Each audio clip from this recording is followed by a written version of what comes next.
Hi, I'm Emma Clarke, and this is Before the Bar Opens, the podcast about what happens before the music starts. I talk to people who make, use, and love music. When you visit the website of the Vegetable Orchestra, the homepage is a picture of a garlic bulb. That's it, just a vegetable. But what these guys do with vegetables is incredible. Because the Vegetable Orchestra performs on instruments made of fresh vegetables. The utilisation of various ever-refined vegetable instruments creates a musically and aesthetically unique sound universe. The Vegetable Orchestra was founded in 1998. It's based in Vienna, and the Vegetable Orchestra plays concerts all over the world. They play the cucumber phone, the celeriac bongo, the eggplant clapper, and a leek zucchini vibrator. I have so many questions. I spoke with Jürgen Berlakovich, an author, musician, sound artist and ensemble player. He also writes, composes and produces novels, essays, film music, radio plays, audio cartoons, soundscapes and songs. I wanted to know, why vegetables? So, Jürgen, what's your role in the orchestra? I'm just an ensemble member, an orchestra member. So the roles in the orchestra are all the same. You know, one basic thing that we have is we are all equal. There's a real democracy in that, isn't there? Yeah. I think you call that a grassroots democracy. Yeah. Almost literally with vegetables. Yes, in this case, exactly, literally too. But we decide everything together. There's no boss. There's no chief. We just, every concert, every decision has to be discussed before.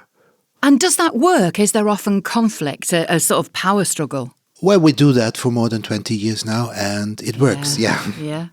How fantastic. I guess if you all come into a project like that with a shared goal, and you all want the same thing and you have the same aspiration for the orchestra, it's a lot easier because everybody's got the same agenda. Yeah, I think we found each other, and that's the thing. We come from very different corners of the artistic and the art world, We are musicians, we are fine artists, all that kind of stuff. And we come together and mix our ideas and thoughts, and it just works, How did the orchestra start? What was the first idea that sparked the project? I mean, did you look at a carrot one day and think, oh, that could be a flute? Well, it was more, it was a few people who were fine artists and they were studying at university. They had this idea for a single performance, we just do this once as a performance, the way that this performance idea and character. Just for once, we go on stage and we are an orchestra, but we play with vegetables or on fresh vegetables. And so that happened within the frame of university, and it was so successful that from that moment on, people just kept asking and asking to play, and we never stopped. Because it is such an intriguing concept, isn't it? Yeah. On your website, I've seen pictures of leeks, pumpkins, broccoli, and a sort of trumpet made of a pepper with a carrot flute inside it, where the player seems to be using it as the sliced top as a trumpet mute to make a sort of wah-wah sound. Yeah. It's ingenious. What vegetables make the best instruments? Well, it's hard to say because a lot of these vegetables make great instruments, and more than only great instruments, also great and interesting and completely new kinds of sounds, Yeah. So basically, to answer your question, we always say fresh vegetables make the best instrument. So, that fresher, the better. You can use them then to cut them, drill them, etc., Because I guess their structure's better when they're fresher. Yeah, for sure. Because, this is also something within the process of a concert. So when we play a concert, our day work starts early in the morning. We have to buy our instruments first. Do you go with a shopping list to the market, or do you just get whatever's there? No, we have a shopping list, a very exact one. And the people who organize the concerts know that and have that too, because we just need quite some instruments and some vegetables here. We buy them, and then it depends on where we are and what time it is, you know. For instance, pumpkins are essential on one hand. I play the pumpkins, pumpkin just as a percussive instrument, as a bass drum, but pumpkins are not always available, you know. Yes, exactly. Yeah. Because I was thinking the seasonal aspect as well of vegetables. It's an absolute aspect. So we have to react on that. So we are very used to improvise, not only before a concert starts, but also when we play these concerts, because, you know, something breaks all the time. You know, you have a carrot, they are not reliable as a recorder or something like that, you know. They might break, and then you have to take another one, find a way to go on with a performance. So that's one thing. And in summer, for instance, it's sometimes hard to find pumpkins. Then we have to use watermelons, for instance. That's not exactly what we want, because we're trying to be as pure as possible, just vegetables. But in this case, the watermelons are a workaround that we accept, you know. And when we go to I don't know, Southeast Asia or something like that, we sometimes find vegetables that... now that I say that, I have to say it's a few years, because, you know, the whole pandemic situation didn't allow that. But, you know, sometimes we find vegetables that we can't get here, or can't get here so easily. And so sometimes we use that, you know. I asked Alistair Tuff from our proud sponsors, Alexander Knight & Co., the accountants for entrepreneurs, just how much he loves music. I just love how it makes you feel. You can feel like the rhythm and the beat go through like your entire body. It just makes you want to groove a bit, doesn't it? If I just think about it now, I'm like swinging my hips. It really unites people. You know, you don't ever find anyone who doesn't listen to music. It's something we've all got in common. I think that's why it's so important to all of us. You know, everyone listens to different music, but it's still so important to every single one of us. What's the best concert you've ever been to? So I've actually never been to a proper big concert. I think the closest I must have come, S Club 7, played at one of my local uni nightclubs. But they weren't really S Club 7 anymore. They're more like S Club 4, because only 4 of them showed up. Still, it's just good to actually see them live. Why was it so memorable? You know, just seeing like the people you see in the music videos, and like being in the presence of someone like famous, I suppose. It's just really exciting. Big thanks to Alexander Knight & Co., the accountants for entrepreneurs. For the best tax advice, email hello@alexanderknightaccountants.co.uk and find out how much you and your business can save. What's your favourite vegetable instrument? There are some of them, but as I already mentioned, I play the pumpkin. So the pumpkin is something that you can find in quite a lot of musical cultures all around the world. So it's nothing fancy, but it works, you know, and we need this bass. So I play that. I also like to play dried pumpkins, so calabashes, for instance. I build a bass out of that, you know. Wow. Then I like aubergines. They're also very percussive instruments. Percussive, I can imagine. And all this now is something that we would call a ready-made instruments. You know, these you can buy them on the market and just use them if you have proper microphones and pickups, etc. Yeah. So, yeah, for instance, one very interesting instrument too is parsley. We didn't find out that for quite a long time. But if you just take 2 very fresh parsleys, you know, and you rub them against each other, you can create something like, it sounds like insects. And when we all do that on stage... I'm hearing it in my sort of auditory memory now. Yeah. I'm imagining that sound. Yeah, it has to be, you know, it has to be very fresh, very elastic. And if you take the stems of this parsley and you just, you know... You have to practice that, you know. It's not that you immediately know how to play it. But if we all do that on stage, and if you know it's getting amplified, you hardly hear it without amplification. But if we amplify the audience, you know, gets a feeling of being just in the jungle, for instance, or somewhere with a lot of insects or something like that. Wow, it's transformative, isn't it? Yeah. Transformative, I would say, is the thing, you know, exactly. With everything we do, yeah. How did you discover the Leek zucchini vibrator? Oh, just by trying things out. We have different ways, you know, the leek, for instance, on this leek membrane, is something that we used from the beginning for different instruments. And then the rest is, what happens if I use the zucchini and I drill a hole into it, and then I use the leak membrane and I blow, and then suddenly it makes noise, and suddenly it sounds like a weird, maybe saxophone or something like that. Wow.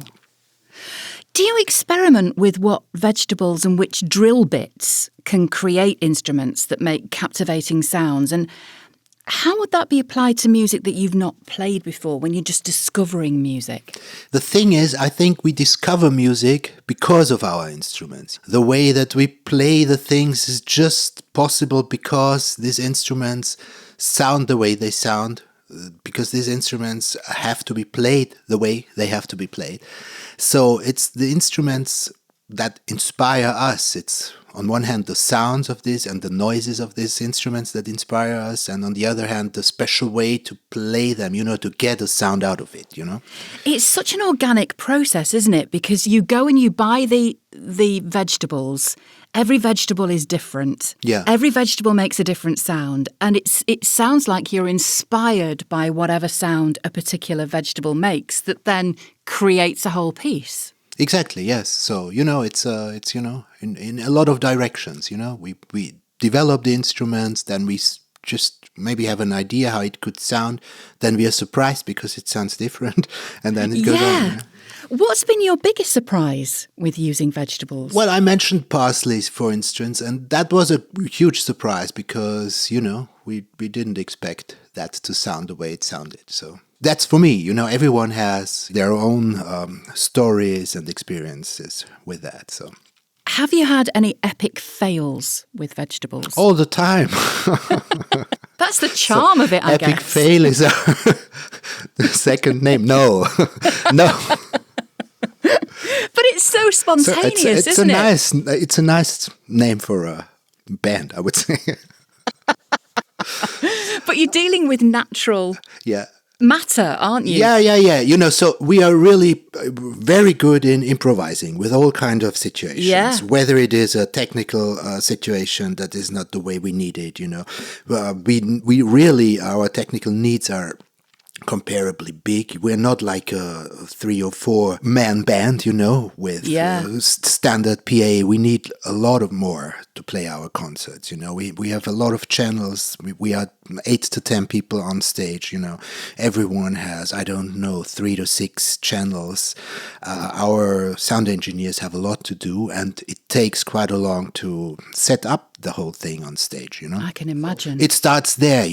There are always some technical problems we have to solve on first hand, and then during a concert we are so experienced now that we exactly know how to handle all these things. But there are surprises each and every time. I love the idea of people coming together to create new music using the unique sounds made by natural objects. What kind of people want to play vegetables? Before you mentioned the rich array of different people with different backgrounds. Yeah, with fine artists, writers, architects, filmmakers, designers. So it's a broad range. And I think we have to also say that the Vegetable Orchestra is more than just a musical project. It's an overall artistic project, And the orchestra is what it is because of all these different approaches, So a performance of ours is not only about music, it's about performing on stage, it's about setting up a certain situation, it's about olfactory, you can smell our music too. This is also something, the longer we play, the more the whole theater smells, all the fresh vegetables, they play a role in all this. So, different approaches, and these make the orchestra to what it is. Do you work with academics to further research music with food? Yeah, we did this kind of things. Yeah, we just had contact with people from the botanical world, because one of our ideas, it's more of something, I don't know if we will ever reach that, but one of the ideas would be to grow our own instruments, That would mean to work together with geneticists on one hand, and then, to work with all kinds of people who know how to plant something and control that whole process. Because you're going to need a very firm pumpkin, aren't you, Jürgen? For instance, or I don't know, certain instruments that already have the shape that we want to have. If they start to grow from the beginning and they get bigger and bigger and we can manage that to bring it into a certain shape, that's possible basically with pumpkins, and to dry them afterwards. But we tried that, but we failed, but that's a possibility, yeah. At the beginning of the concerts, the vegetable instruments are really fresh, and I would imagine that over the course of the concert they start to degrade under the heat, the light, and the hands of the players. So how do you deal with the unpredictability of the sounds made by the instruments as a concert progresses? We have our experience with that and we know how to deal with it. And a lot of our compositions are open enough, to deal with that. If, the tone, the pitch of an instrument changes slightly, we can handle it, most of the time. And I guess that if you've been working together for such a long time and you know each other so well, that you can almost anticipate. I guess there's a lot of non-verbal communication going on between the players, the eyes and smiles and eyebrow raisings, sort of signalling, okay, exactly. My pumpkin's getting a bit wilted. Can you help me beef up the leek? That's one aspect for sure. If you play for such a long time with people, you react and you know what to do. Another thing is that we also have this aim to be capable of playing as much instruments as possible. Yeah. If you have to help someone or something, help out someone, you most probably can do that then and just grab your own carrot recorder or whatever and play the part of the other person because teamwork. Something breaks. Yeah, teamwork in all aspects. The Vegetable Orchestra isn't a novelty orchestra playing funny music or parodies. They're making new music at the cutting edge of cultural and musical thought. What kind of music does the Vegetable Orchestra play? Very different kinds of music. So our range is very broad, I would say, from the basic idea, very contemporary, nearly musique concrète style, it's very abstract. But we also play very beat and club-oriented pieces that really work in a club too. We also played big festivals already. For instance, Isle of Wight in Great Britain. And it worked, the people danced. So that's always the measure, beat. Isn't it? Yeah. So dance to the pumpkin beat. So, but on the other hand, we also played in Huddersfield, where the situation is completely different. And it also works there, we have different playlists then, different pieces that we play. From the abstract part of the music to house and ambient-oriented pieces. We can just play quite a lot of it. And everything is unique because, the vegetables and the vegetable sounds and the vegetable instruments you can't even copy them, really. You have to play them. How do you decide on a concert program? It depends on, most of the time we have standard programs that, we surf through all the different genres that we play during a concert. And if there are certain situations, where we have to adapt, we can do that easily then. What genres do you play? Some kind of contemporary music on one hand, then clicks and cuts music, house music, something like that on the other hand of the spectrum. And between that, our overall aim was always to have our complete own musical universe, something that is not, where you can't say, okay, this is that genre or this is that genre or they are there or there.